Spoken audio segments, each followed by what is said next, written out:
live with Jed Futter from the Retail Mind, Max McGillivray, Beanstalk Global. We're just waiting for all the social media to kick in. We're talking rugby. So come on, Jed, who's your favourite rugby team on an international perspective? Is it Italy or New Zealand? That would be a hard one to say, really. So if I'm on an international, it has to be the All Blacks, doesn't it, really? So okay. Oh yeah, but hold on. But I'm obviously leading the witness slightly here. Presumably you favour England over everyone else, do you? Absolutely. I was going to say, I don't know why you didn't ask why that England weren't included. I trapped you, Jed, from the get-go. So come on, what do you think of England for the Six Nations? Do we have a chance? No, not a chance. I mean, there are two teams who are head and shoulders above anybody else, and that is Ireland and France. And Ireland are certainly they're the ones that are my expectations are there. And unfortunately, with Irish grandparents, like I say, yeah, well, they're my second team. Yeah, and actually, isn't there an interesting analogy to be made with rugby teams and retailers, that the only thing you could ever predict is change. England have been dominant in the past, but now they're not. Some retailers have been dominant and now they're not. Some teams come and go. Some retailers come and go. Jed, is it all about leadership? It is absolutely. It's all about leadership. And actually, the one that I'd highlight there probably actually is Wales, because actually, if you look for years, for the past 4 or 5 years, they were absolutely on top of the game. Then brought in a new leader, didn't get where they wanted. So they brought back the same coach, and actually they're not there. So that's the reality. So these things happen. Leadership is massively important. It all comes down from that. So the culture of a business, culture of whether it's sports or business, leadership makes such a big difference. How do you create a leader? I don't know if you can create leaders. So I think what you can do as a leaders are something that when I was at Asda, I saw good leaders, I saw really poor leaders, and everything in between. So a good leader is someone who always wants to keep learning, and actually is there for their team, and actually they want their team to succeed. And the success of the team is more important than them. The bad leaders, and I saw towards the end of my time, I saw more of those than good. They're the ones who they want to be in the spotlight all the time. It's like, it's not about them, and actually that's where they just get it wrong. Yeah, and do you think we've actually created that issue at the moment, especially with the likes of social media, that there are a number of leaders or recent past leaders of retailers that they just wanted to be front and center, and they weren't, as we're both now agreeing, leaders. They weren't taking the team with them. Yeah, absolutely. And that's one thing that I know for a retailer, you have got to be laser sharp on what your direction it is you're going. Where are you going? Why are you going there? And then you can take your people with you. So, and I had that. There was times when I was at Asda and we had that. We were really crystal clear on what we were doing. That meant that the conversations I could have with my suppliers, with my team, we knew what we were doing. But I also had times where things were the complete opposite.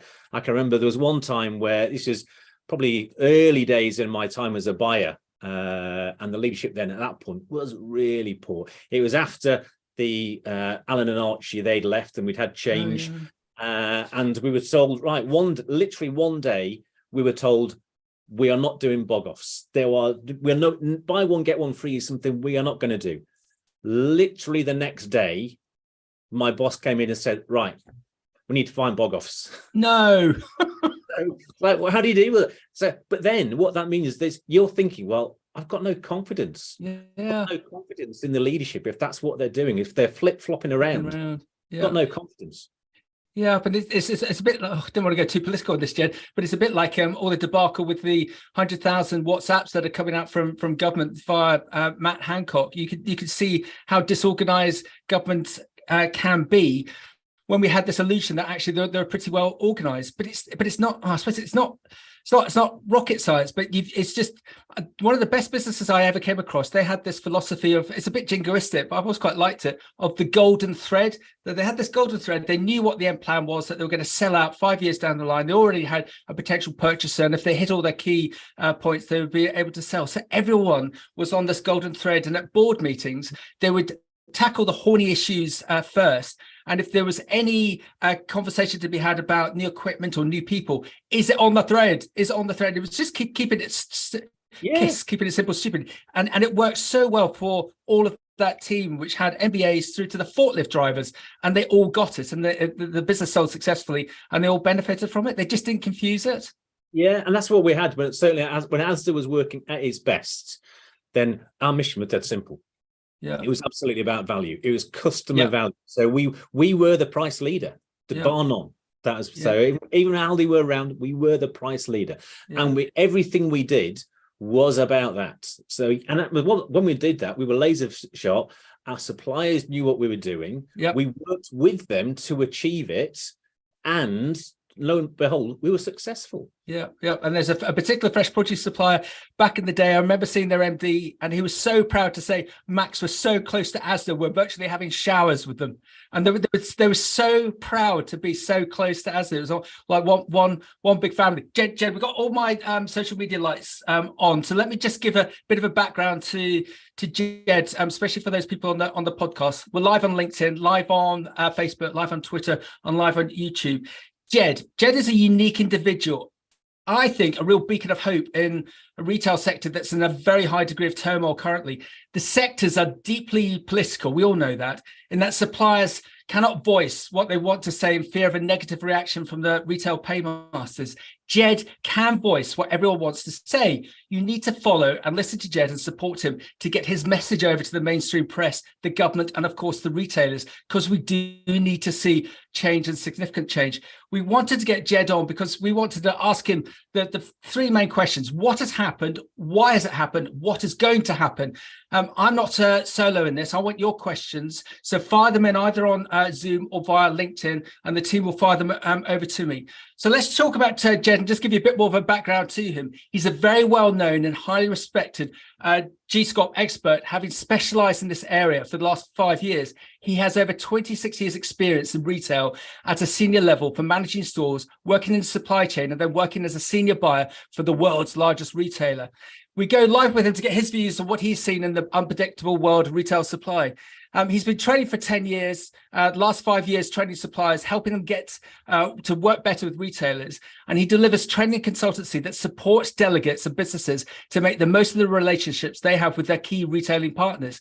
He offers insight into what makes a retailer tick and how to use this to improve profitable relationships. His experience gives him a pragmatic and insightful approach to having a successful and profitable relationship with retailers. Look at his website, The Retail Mind, www.theretailmind.co.uk. Jed, anything to add to that before I get into the nuts and bolts of what's happening out there?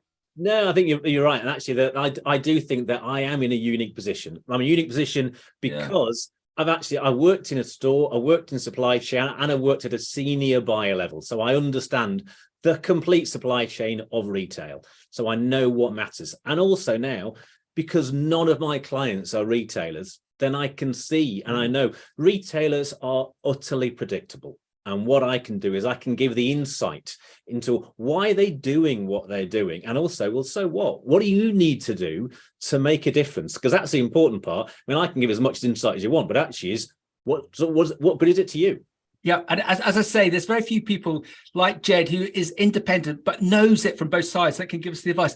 You've got to follow Jed on LinkedIn, especially his some of his posts recently. So let's just get into this. Last couple of days on the BBC website, Dimbleby blames supermarket culture for veg shortages. Government food czar and restaurant owner Henry Dimbleby tells the BBC Today programme that supermarket culture, not weather, is to blame for produce shortages in the UK.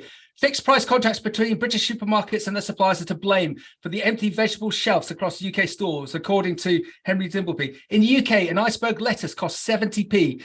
In Europe, it is £1.50. Peppers are 3 times the price. This also works the other way. In the summer, when there's a glut of iceberg, supermarkets refuse to lower the prices, so farmers can't sell their gluts and farmers have to dig product into the ground.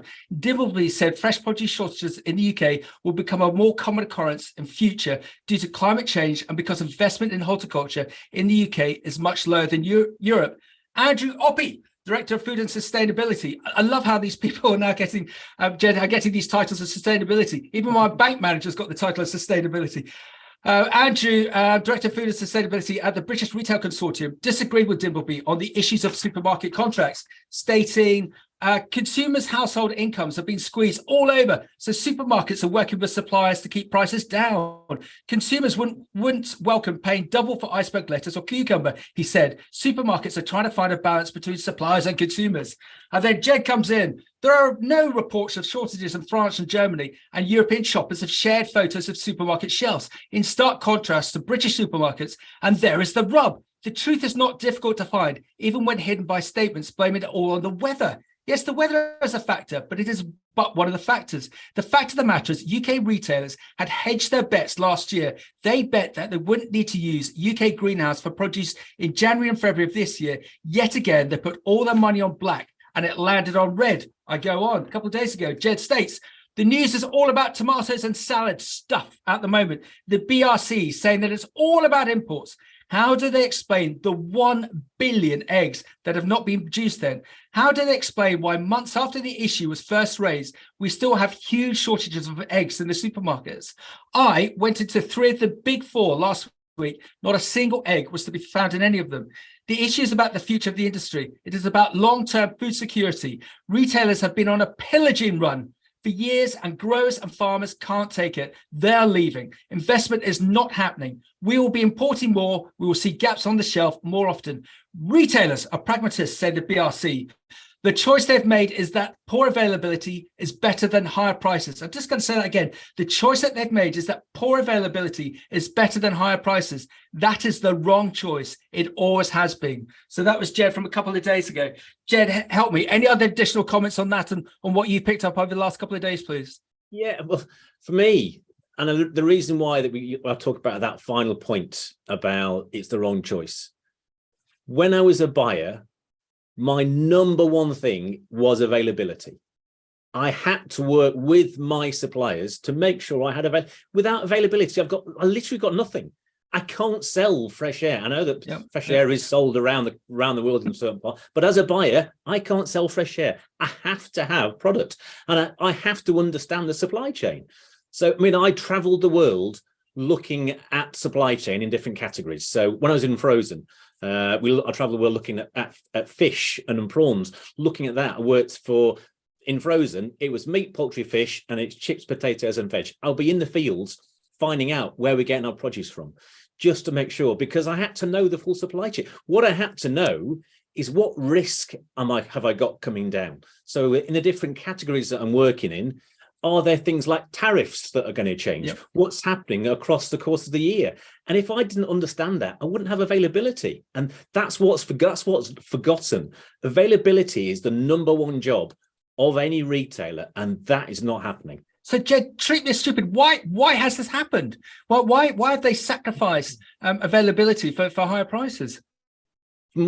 When all the conversations that I'm having, and this is certainly what I saw at Asda, that what you would have is you would have contracts and you'd have agreements which were long term. So you'd have prices that might be for a year. Now, when you look at the difference in the UK versus Europe, the reason why Europe have got availability is a couple of different reasons. The first thing actually is that the way that they buy is quite different. So they don't have fixed price long-term contracts. What they have is their prices will mirror what's happening out there in the market. So their prices will go up and down. They will flex because that's the reality. And then that will mean that you can secure your availability. When availability goes short, prices go high. Your price will reflect that. But in the UK, you don't have that. What the UK retailers want is they want specifications that are tighter than any other country. The amount of audits that go on, and it's not just BRC. BRC grade A is not enough. So you've got BRC grade A, and then all the retailers have got their own version of their own audit as well. That's massively expensive. And then they want the lower cost for everything as well. So they want specifications which are really tight at a really low price, that is fixed all year round. Those days are gone. We don't have that certainty anymore. Yeah, and if I'm looking a bit confused, I remember this example pre the pandemic that a particular retailer in the poultry sector would send out a team of 5 individuals to a site in North Norfolk to check the poultry, and it's a long old way from London, so it's an overnight stay for these 5 individuals, and they would be there every month. A particular discounter who this poultry supplier also served had never visited the site, but used the accreditation, the hard work that the big retailer had put into sorting out the technical side to endorse that product for their own discounter. And Mike Coop at the time was very frustrated because he just said that these discounters are riding on our shirt tails. And Jed, help me, is that one reason why we're seeing the march of the discounters, because they don't have this burgeoning red tape, this administration that the top 3, top 4 have? I think, yeah. So what you've got with, and actually I don't call Aldi and Lidl discounters, because actually they're not. Well done. They're German retailers. They're not discounters. They've got a different model. They've got a different model to the multiples. So you've got the German retailers and you've got the traditionals. And the traditionals have got a model which is extremely expensive at every single layer. The German retailers, the way that they buy, if they're putting up a new store, they will be buying everything centrally. If you go in the stores, particularly of an Aldi or Lidl, then the formats are very similar. So the ranges in Aldi in the UK are quite different to Europe, but in Lidl, you'll see that they're the same. So that keeps all your costs down. So the model that they've got set up for Aldi and Lidl is extremely simple. They don't have that many layers all the way through. The amount of different teams that the traditionals have is enormous. So whereas what a buyer in Aldi or Lidl will do, the buyer will do everything. So they will find the product, they will source it, they will agree what it is, they will look at the back packaging, all of that. That's what they'll do. So that's multiple teams. Now, what I am certainly hearing now, particularly with Aldi, is as they have got bigger, they are becoming more complicated. Yep. So, and that is the change that I'm starting to see, particularly with Aldi, is actually, whereas in the past, they had one supply agreement, which was really simple. Now you've got a supply agreement and you've got an overarching, and that overarching one, that's a 29-page legal document. They're bringing in more teams. They're starting to make things more complicated. Soon as they start doing that, they're going to lose the simplicity that suppliers have liked. Yep. Okay. I just questions coming in as a field of relevant. This is Peter from the South Coast. Jed, are retailers simply refusing to stock shelves with very expensive salads because they don't want the political fallout of being accused of not doing enough to halt food inflation? I don't think that's the reason at all. I don't think the retailers are particularly bothered about what the price. Think about food inflation. Food inflation is running at 17% at the moment. Yeah. If you look at that inflation in some of the different categories, particularly the produce categories, it's nowhere near that. Yeah. And actually, that's not why they're doing it. And if you think about, if you are a customer, when I can't buy it in a retailer, where I can buy, I'll go to my greengrocer. What price does a greengrocer? The greengrocer pays the market price, and the customer will then pay what the greengrocer then after that products being marked up. That's the reality. Yeah. Sandra from Cornwall. Jed, what does the government do to assist this situation, especially with suppliers? And Jed, can you just give this debacle of the government inviting in the key retailers in, and perhaps there's a mislabeling issue. So last week, the government, I think it was a couple of weekends ago, the government invited in the retailers to go and talk about it. So the minister came and invited them in, and before they even invited them in, then they sent the invite out to somebody at M&S who'd left M&S. You can't make it up. So that just shows how they're understanding. And then what did the retailers do? The retailers did not think of it as seriously. So did they send in their CEOs? No, they didn't. What they sent in wasn't even the senior directors. So the people that went in, they were not decision makers. They were not people that actually you could then decide, actually, this is what we're going to do. Are we going to do things different? What did the government say afterwards? The government said, we've had conversations and we've asked the retailers to look into what they're doing. Well, what are they really going to do with that afterwards? Going to do nothing. Have you looked into it? Yes. Are you going to do anything different? No. Yeah.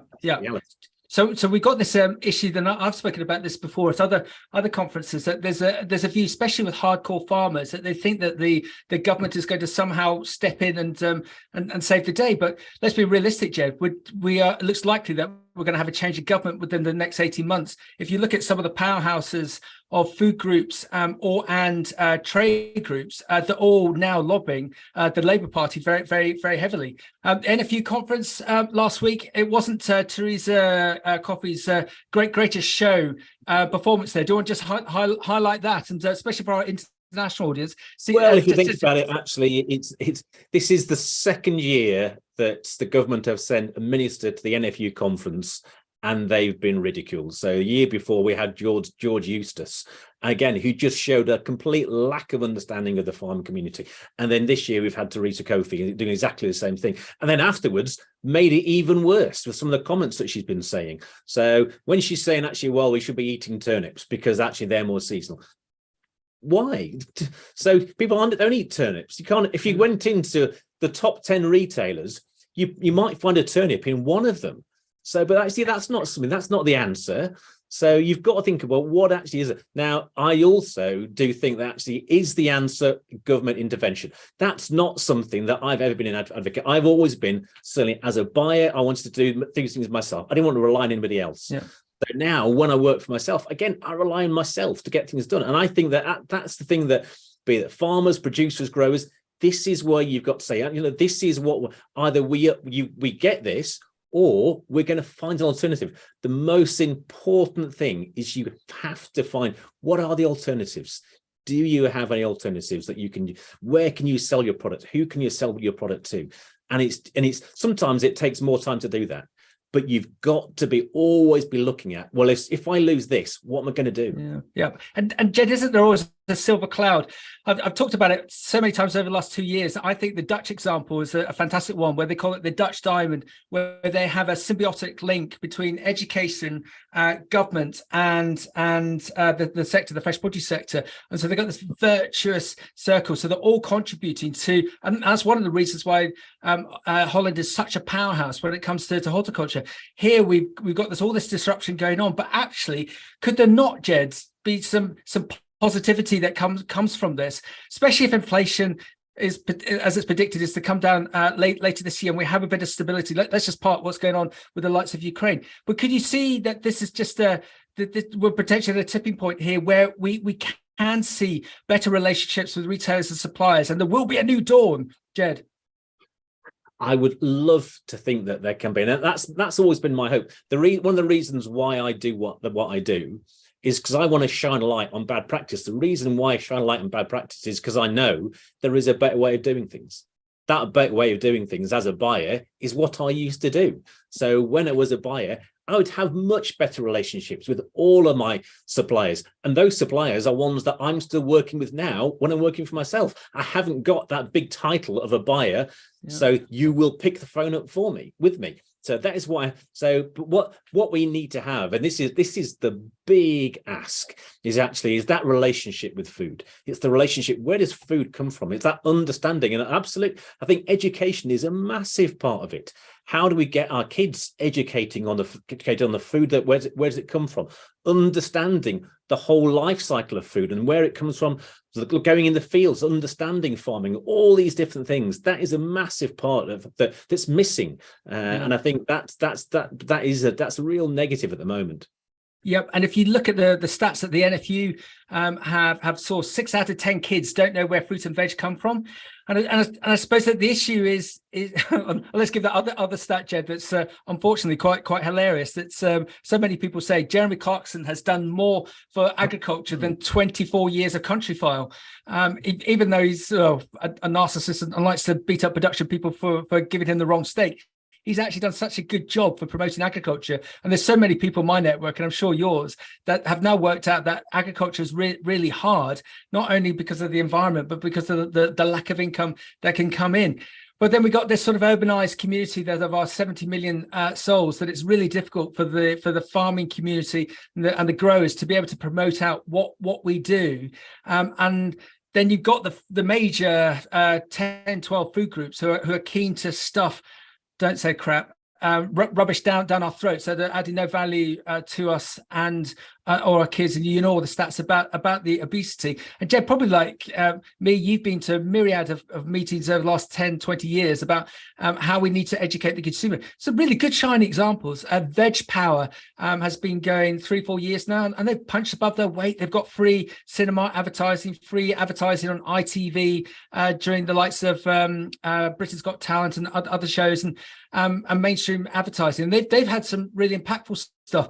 But Jed, I know it's not your thing, but you will have seen it from a retail perspective and also your consultancy perspective. What's the magic dust as to how we can get the consumer more engaged with food, with fresh produce? Is it just QR codes on the back of cucumbers?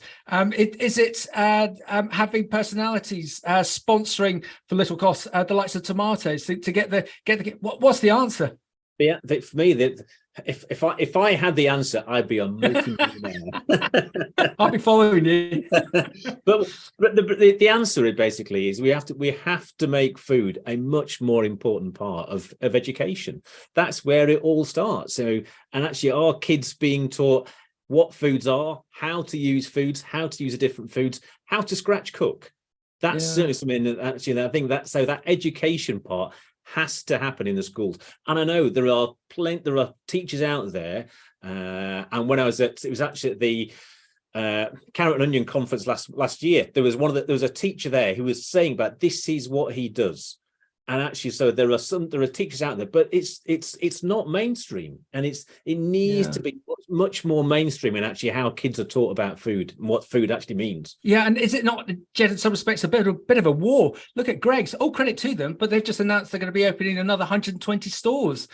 Yeah, and Greggs. It's okay on a Saturday morning if you've been out watching the rugby the night before, but you don't want your kids having that for breakfast every day, or the tradies. And the one nearest us is full of kids and tradies day in, day out, because they've got a commercial model. And that's where I get frustrated with our fresh produce sector, because everyone does such a good job, but we've never been allowed the ability to go mad with marketing because we haven't had the margin coming in. Jed, you will have sat in front of so many businesses like I've done. I remember years ago, I'll name them because they're not in the UK as much. Capespan, the then MD of Capespan, was very, very proudly told me, this must be 18 years ago, Max, with £200 million turnover. Look at us. I was just out of curiosity, what margin are you making out of that? And I had to ask him 5 times over a 1-hour conversation to find out it was sub 2%. It's like, well, what's the point of being in business?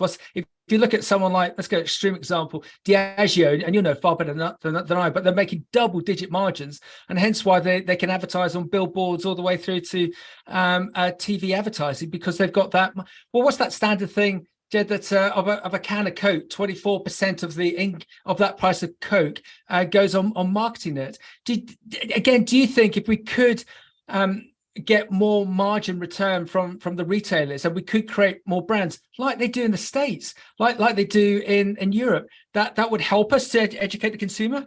Yeah, I do. I think because actually, if you think about in produce, well, what actually is all sorts of different categories as a category.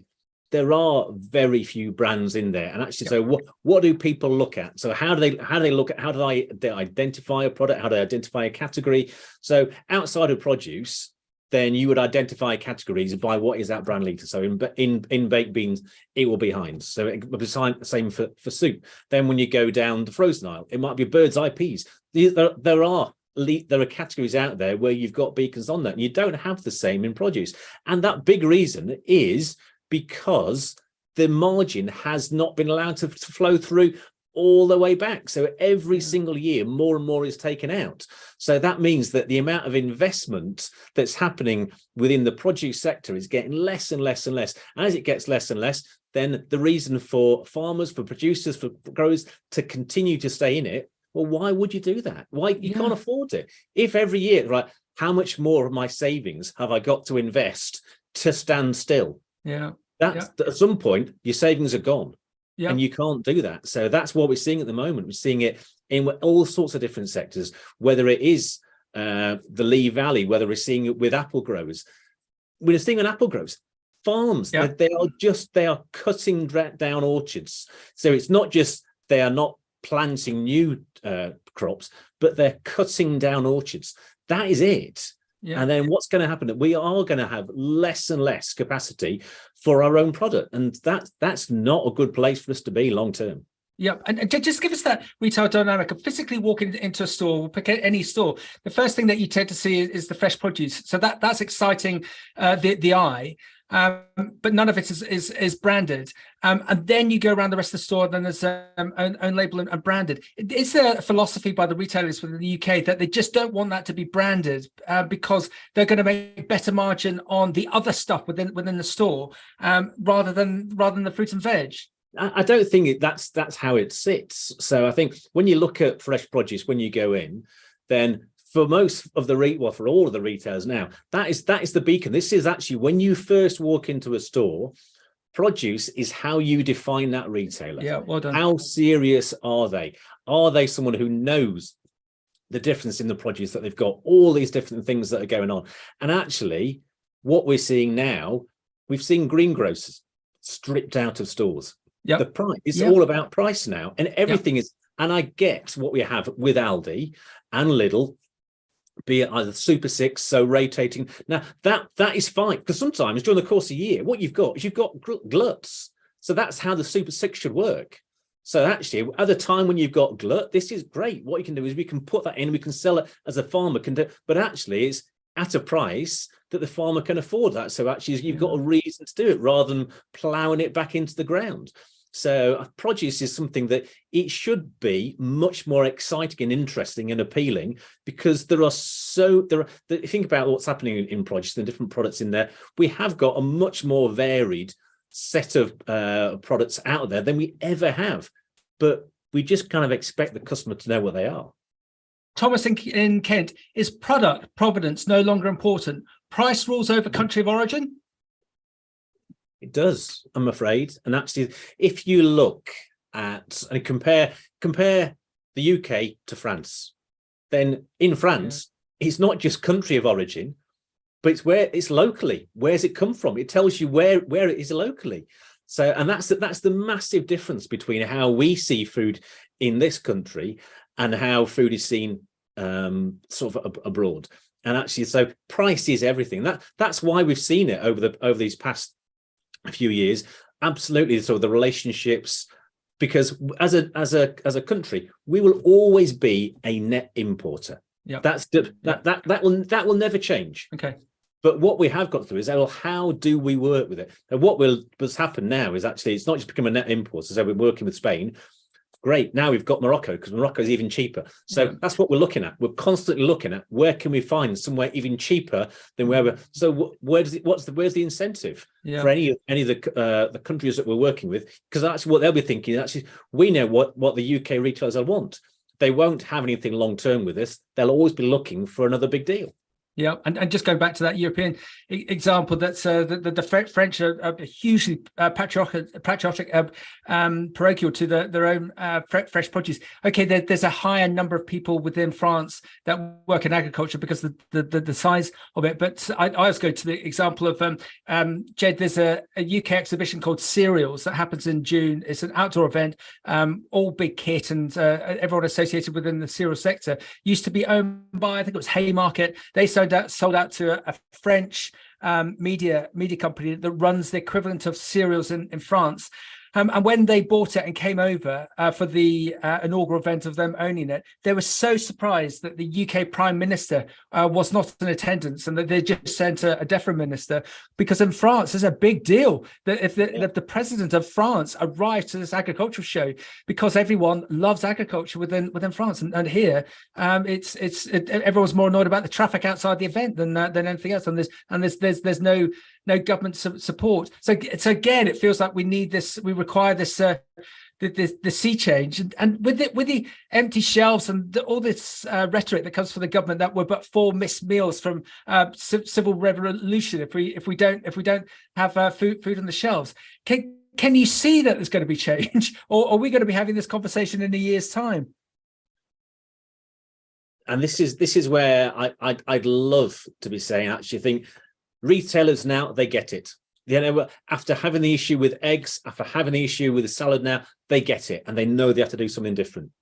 I just don't see that. I just don't see that any retailer is saying, you know what, this is where we are going to be doing things different. So I know maybe someone like Waitrose who might be able to do that. That's how they might be able to work. But again, Waitrose now, they're losing market share. They got 4.7% of the total share. If you think about the top 6, 7 retailers, that's just not how they see it. They just don't see it in that way. And that's wrong. So I don't see that we're going to be saying, so we've had eggs, we've had salad. What's going to be next? We're already talking about it. The conversation has already been talked about. Is it going to be carrots, onions, leeks, and then it's going to be apples? This is reality. There will always be something, and that is the problem. There's the next big gap on shelf is just around the corner.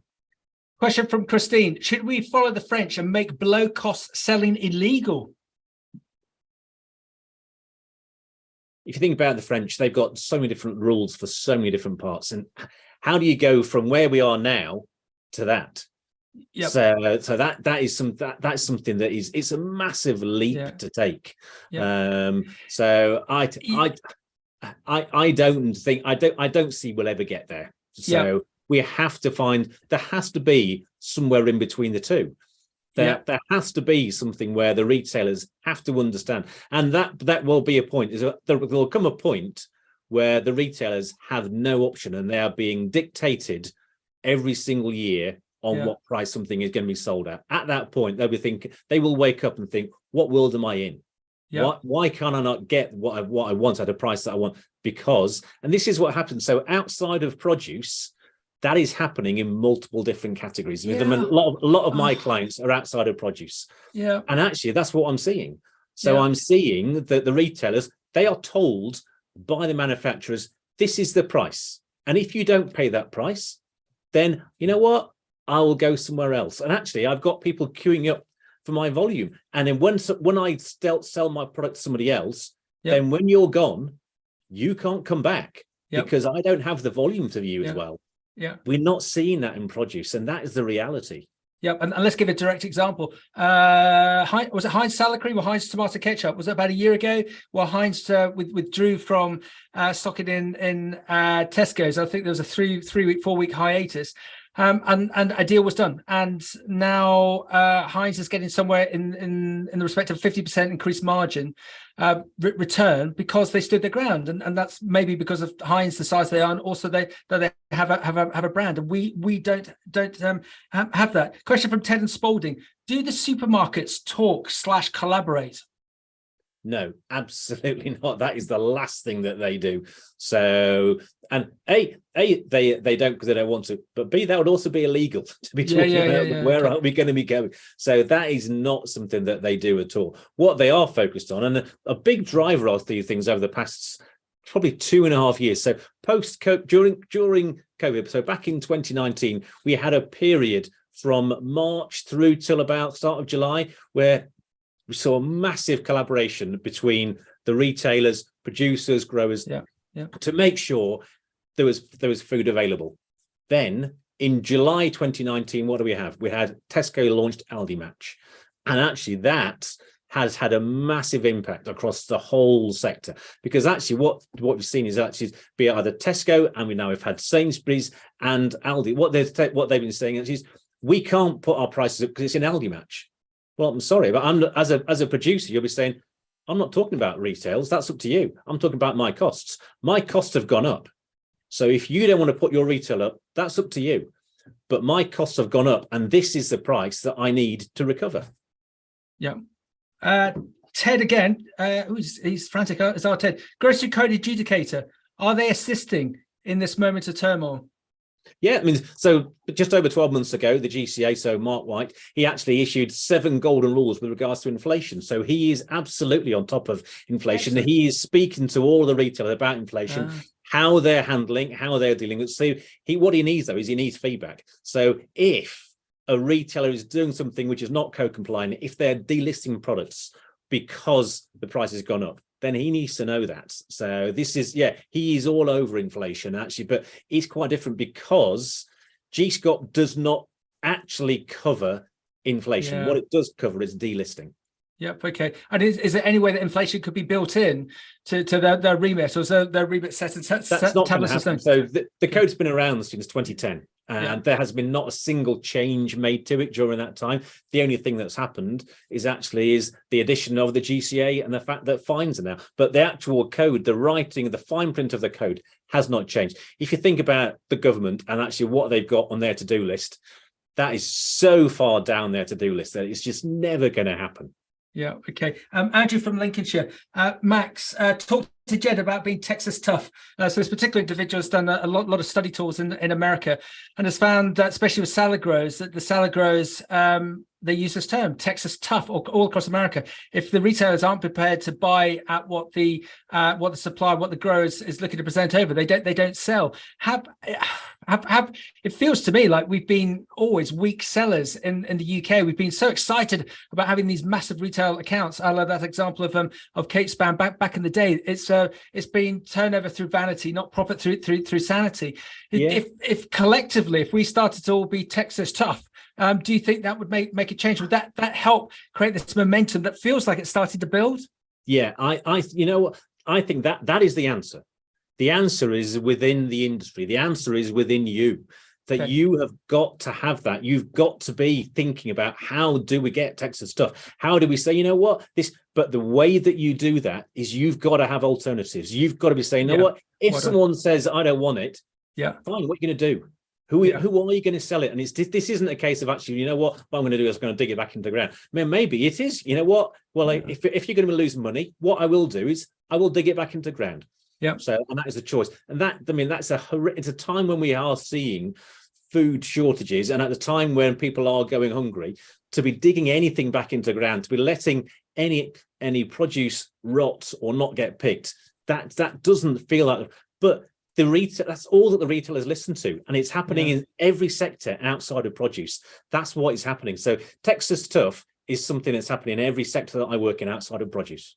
Okay, and just to reiterate that, what you've got to do if you're going to be Texas tough, you've got to have another home for your product, or so there's a number of farmers up in the likes of Lincolnshire. Some of them are taking a year out. They're just putting the land over to arable and sitting it out and seeing what happens. Because why? Well, look at the pork industry. That at one point, each pig was costing £45 per producer to produce. Why would you grow? So a lot of them have stepped away from pigs and just see what happens over the next 18 months. I suppose that's okay, Jed, if you've got a big enough business and a big enough cash reserve, and you can do other things if you're a trader. But then again, and we did a great broadcast about a year ago with and we had a great buyer from Pick and Pay in South Africa, and that particular buyer said, never waste a crisis. And if this is a crisis, there's always going to be a solution. You've just got to bang heads internally and come up with what that solution may be, because we can't continue like this, Jed, can we? It can't. Now, for me, what this needs to be is, as an industry, because you've got all the different sectors parts to it, actually, there needs to be alignment. So where does that alignment start? I mean, the alignment, for me, the alignment does start from the NFU. So actually, if you've got a voice, so in each different part of it, so well, are the voices all aligned? Are they all saying the same thing? Are they putting the spotlight where the spotlight light needs to be held? Mm-hmm. And that's what I'm starting to see. I'm starting to see voices from the produce, from the farming, from this sector, starting to become much more aligned. So we're seeing it with British Apples and Pears, seeing with Ali Kappa as well. So that the way that they're thought, you know what, this is what our voice is. This is what we have to do as a sector. So, and the more aligned you are, the stronger you will be, and the more you can be Texas tough. And that's where you've got to be, isn't it? You've got to be aligned, because that's what, as a buyer, as a retailer, that's what we're looking for. We are looking for the person who is going to be able to sell me that product cheap. That person who is not prepared to do that. And that's what's happening all over the place. There are people out there who are saying, well, you know what, I'll just sell it. I've got to sell it. And part of that is, you've got loans, you've got investment that need to be paid. If you plow it back into the ground, the bank's not going to be happy with that. So all these things, they do determine why growers, farmers, producers keep doing what they're doing. Yep. Kenneth from Evesham, is the direct model of sourcing produce no longer working? Will retailers start increasing the supply base again to reduce exposure? Just before Jed answers that, just to give an example, the likes of the potato sector in the UK has 3 major suppliers that accommodate the 4 major retailers, and it's taken a number of years to get to that direct model with those suppliers. Jed, what do you think? Is that direct model of sourcing no longer working? It feels that it isn't. So, and I don't know what the model looks like, because one thing retailers want is they want ease. So what we have got is there are a number of different businesses who are working with the retailers who do buy all sorts of different categories to make it easy for the. So in Asda, what you've got IPL. So IPL is their version of it. So, and they will work directly with the different packers or the growers. So that is what they want to do. Yeah. But it doesn't seem that the relationships are there that they can then reflect the changes in the market. And that's what we need to see is actually, well, if you're going to be working, let's say, with something like IPL, how are you then working with the growers and the packers? Make sure that actually that your prices do reflect the change so that you've got availability. Yeah. And this is Frank and Chichester. Sometimes the best thing you can say in business is no.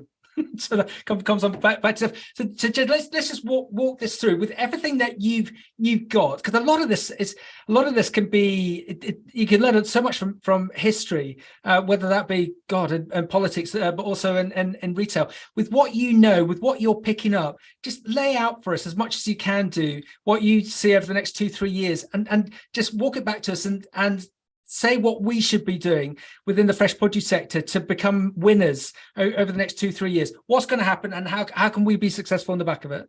So what I've heard in this past 20-25 minutes, you have the answers. The answers are there. So you've talked about Texas Tough. You talked about saying no. That is the answer. So, and this is, but what you have to do actually is, okay, well, so what? So if we're not going to be working with the retail, who are we going to be working with? How are we going to look at alternatives? What does that alternative look like? So for me, I'm hoping that actually we start to see that actually there is more, that people start to be saying, no, I'm not doing that. This is enough. Enough is enough. I cannot continue to do this. I can't fund the retailers with the money that I've got saved for a rainy day or for my kids or whatever that might be. Those days, they've got to stop. And we're seeing far more producers, growers, farmers doing that and saying that. The answer is no. And actually, this is what retailers need to hear. As a buyer, I had far more respect from suppliers, from account managers who would say no. As a buyer, if I keep hearing yes, I will just keep asking for more, and I will take and take and take and take and take and take. I have to hear no, because when I hear no, I know that actually, you know what, there isn't anything else left. So I have to be hearing that no, and you have to decide as an industry, where is that no? Where is that line that we cannot walk over anymore? And when you've got inflation running at 15, 20, 25%, that line is there. Because you cannot afford to fund that anymore. And that's what we're seeing. So that's what I want to start seeing, is I want to start seeing more growers, more suppliers, more farmers saying no. And this is what we're going to do. This is who we are going to work with. This is how we're going to work with them. These are the markets that we are going to grow. This is how we're going to diversify. Now, that may mean for the British retailers that they have less choice. If that's the case, that's a good thing. That's not a bad thing. Yep. And what's that from a close friend of mine, Graham in Somerset? He says, Max, give my warehouse example. So this individual runs a 2,000-acre farm down in Somerset, was having problems with milk and retailers, as he picked up, and we're having the same thing happening over here where we're based in Suffolk. When £1 billion goes online out of the shop, out of city centres, when £1 million is spent online, in addition, it needs 750,000 square foot of additional storage. That's why if you look around, there's so much new storage going up.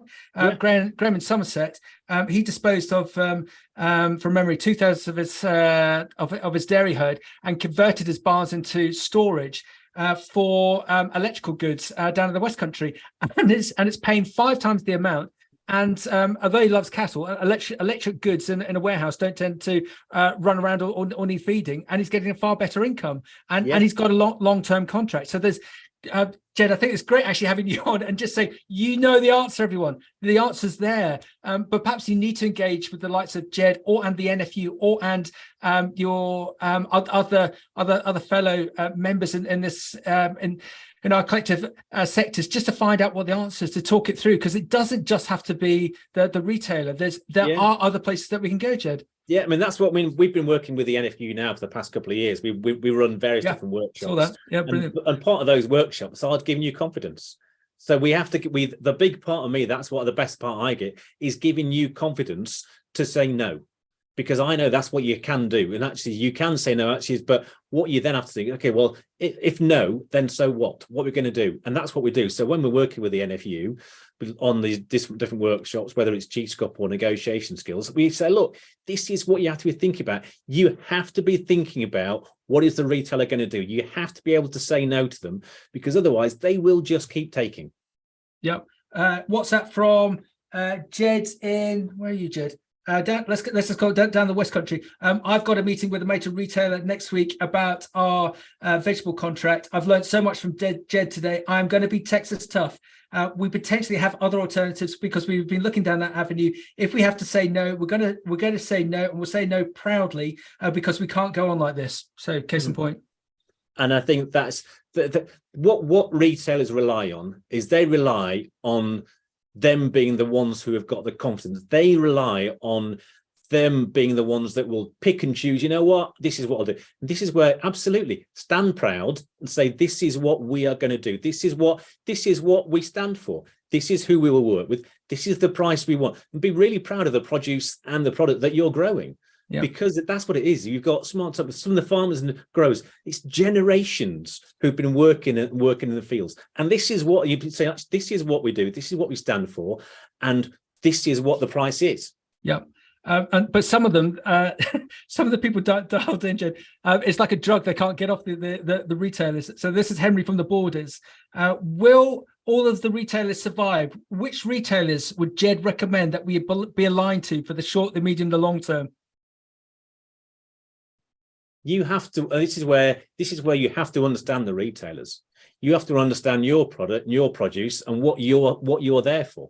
So each retailer does different things. So you have to understand, well, what do I stand for? Where do my values? Where are they aligned?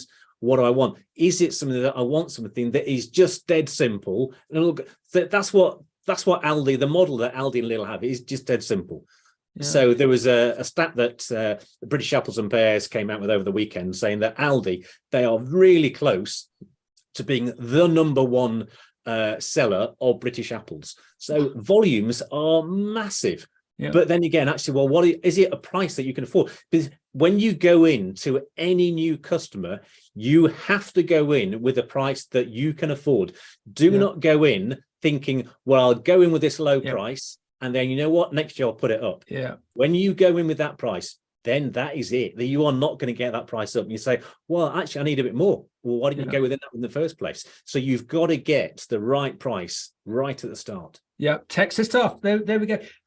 Just as we're coming up to end of time, are you concerned about any of the retailers in the respect of there's been a lot of acquisitions of retailers, and take the likes of Morrison's, who there was a bidding war for Morrison's, and the end buyers overpaid for them, so they've now got all that debt, and presumably that's one reason why they're not willing to give the margin that all the growers need and deserve, because they've got that debt to finance. Is that going to cause them a problem? Like some Morrison's, Jed, is that going to cause them a problem ongoing? Yeah, absolutely. I mean, Morrison's are the biggest concern that when you look at all the retailers, they're the biggest concern that I've got out there at the moment.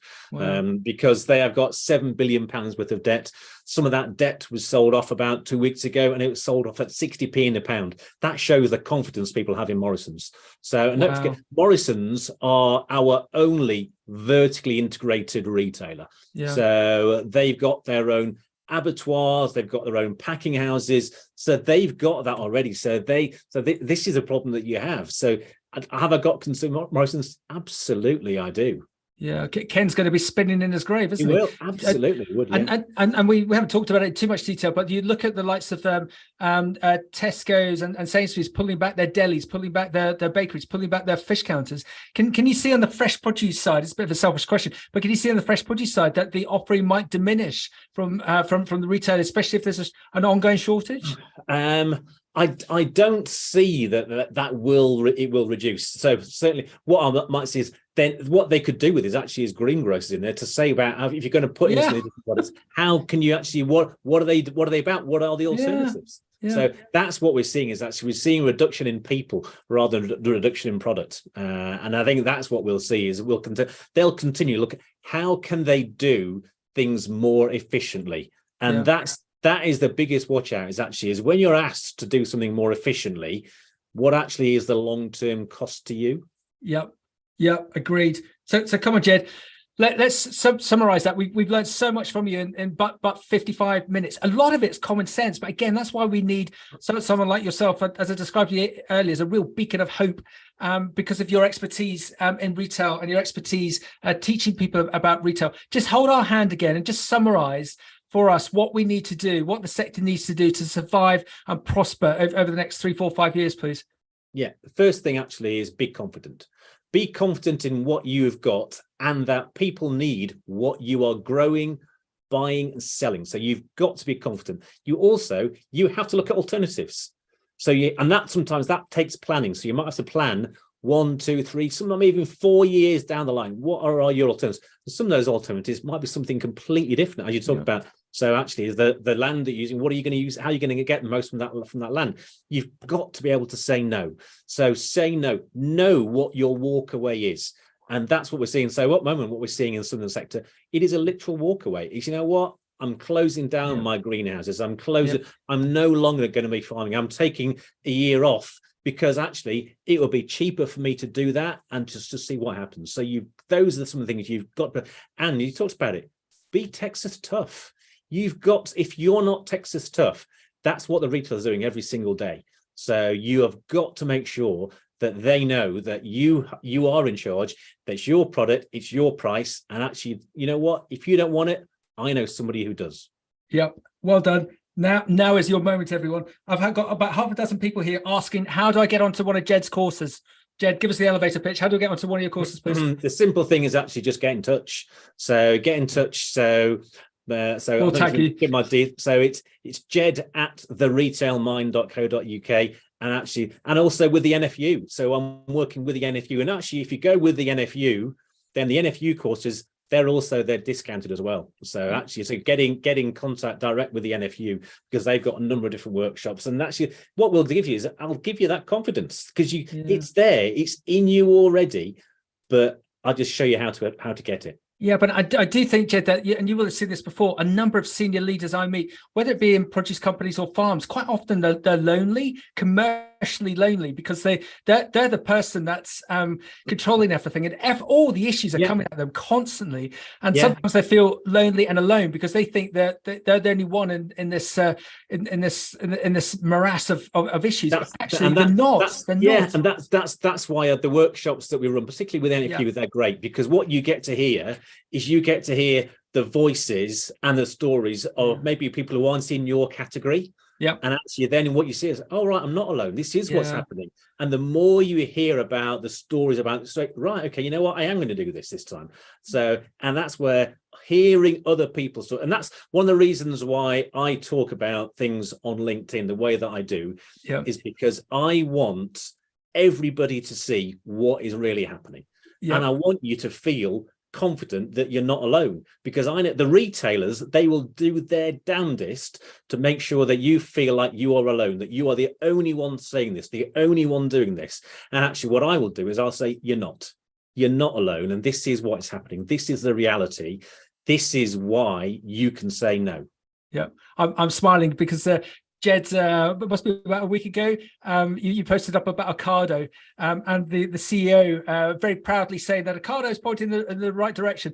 I won't go into detail because you need to dig it out, and I might put it on the links, because Jed eviscerated the CEO because the Ocado haven't made any money in what, Jed, 22 years? Over 20 years. Yeah, but it's going well. It's going well, Jed. It's going well. They haven't made any money, but he's taken out over £100 million. So I mean, you could say, well, actually, well, who's the fool? Oh, everyone, I think this has been brilliant to have had Jed on. I think we're actually quite privileged to have him, because we've had very few people on in the last 2.5 years who've been able to go right to the truth of the matter. And it is not rocket science what we all need to do. I think we've learned so much from today. I'm going to go over this broadcast and type up some of the notes, but it's basically being confident, and you can learn that from doing the courses with the Retail Mind and via the NFU with Jed, and saying no, being Texas tough. You grow great fresh produce product that can change people's lives, but why do you have to undersell it? So if you need to take a year out whilst the market recovers and the retailers actually wake up as to what's going on, and be more realistic as to how they remunerate the sector and work in partnership, just keep in contact with Jed. Look at him on LinkedIn and enjoy the courses. Jed, wrap up for us. Just look, this is why, as I said, you have the answers. So, and what I really enjoyed over the past couple of years actually is working with the NFU, because actually I see it, and I worked at. But relatives of mine, they were in farming, so they had Jersey cows. That was great grandfather, and actually then I've seen that what's been happening and how the industry has changed. But we have to make sure we are looking after it, because if we don't, what's going to happen? So that's why I want you to continue to be Texas tough and make sure that you are saying no, and I'll do all that I can to help you with that. Jed, thank you. And just to wrap up, what's your predictions of the Six Nations? Is it going to be Italy? Six Nations is going to be won by Ireland. There we go. We've heard it here. Jed, thank you. You're fantastic. Catch up very shortly. Yes, will do. Thank you. Bye.